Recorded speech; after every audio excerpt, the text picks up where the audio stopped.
Bulk emails are definitely useful because if you have a large database of customers, you want to send out emails to them. You can't be sending them one by one. So you require some tools to use to send out bulk emails to a larger number at once. There are a number of tools available for sending out bulk emails, like Mailchimp or Aweber, GetResponse, Sendinblue, HubSpot. There are quite a few tools like that. There are CRM solutions also which mostly provide email campaign features. So using one of those, or even mail merge, standard mail merge in your Word, which basically allows you to send out emails automatically reading from a database of customers. So those features can be used. However, most often I have found that the bulk emails do not get the desired results, or I would say the hit rates are quite low, and that is because of the some common mistakes sales people do. Although it is a bulk email, it must not appear like that, first of all. So you have to take care that your bulk email looks quite personal. Every person who is receiving it should think that you have taken the pains to personally write to him or to her. Okay, so there should not be things like dear sir or dear madam, which is quite generic. You should rather address each email with that specific person's name, which is typically a feature in the mail merge software tools. So you don't have to really bother about that. You just have to configure dear followed by first name, or first name comma last name.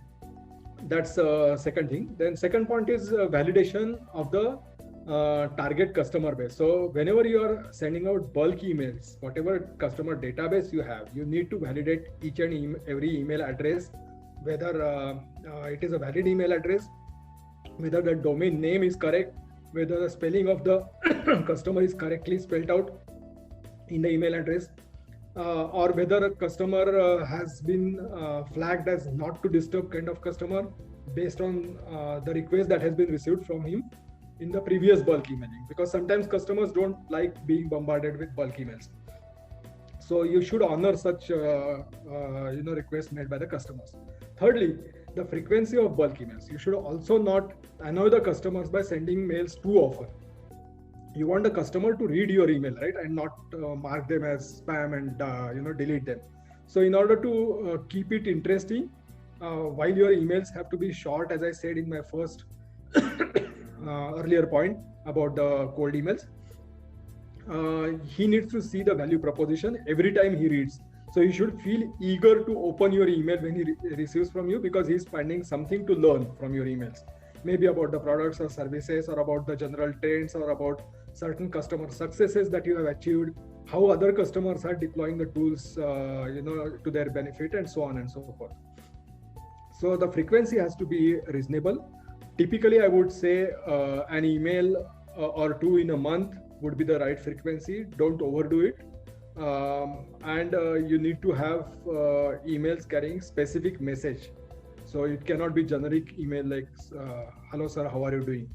There has to be something which the customer finds value in. They should be generic in nature. That's another thing. They should not be talking about more about your product or this thing. It should be talking more about the typical problems which they are facing. So that will make him interested in reading more about it. Leave most part of your product description for him to explore. That's another thing. When you are sending out an email, don't give everything to the customer on the platter.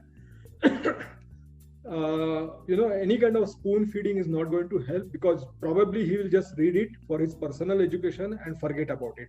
If you want any action to happen subsequent to the bulk email or any kind of email that you are sending, then you need to have the email having some action items in it, such as write to us or talk to us kind of buttons, or maybe there are certain links, or sometimes there are some forms which need to be filled up in order to download some information like brochures or case studies and so on, wherein the customer is required to put some information about him, about his role, about his title, about the organization, about what his peculiar requirements are. That's one beautiful way of increasing your database, because the email addresses that you might have in your database, maybe it could be a random collection of database from source from somewhere.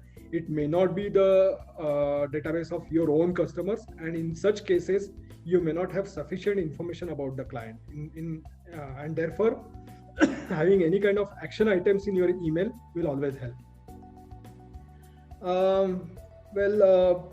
That's basically it about the bulk emails. Yeah, one more point which I remember is there should not be any attachments in the bulk emails, primarily because the email servers are typically configured to identify intelligently that these are bulk emails. And usually in case of bulk emails, the servers have been configured or programmed to reject them or put those emails in the spam box. So as far as possible, whatever information you want to provide it in the main body of the email in terms of certain links or certain graphics or something, embed it into your email. Ideally, if you could be able to get the content designed by a content writer, professional content writer in your company, and possibly in the email being designed by your marketing department, that will help because it will have a better impact. Having images and videos also could be a good idea, so that when the customer sees the email, because of the images, he would feel more compelled to read it further. So these are my views about the bulk email.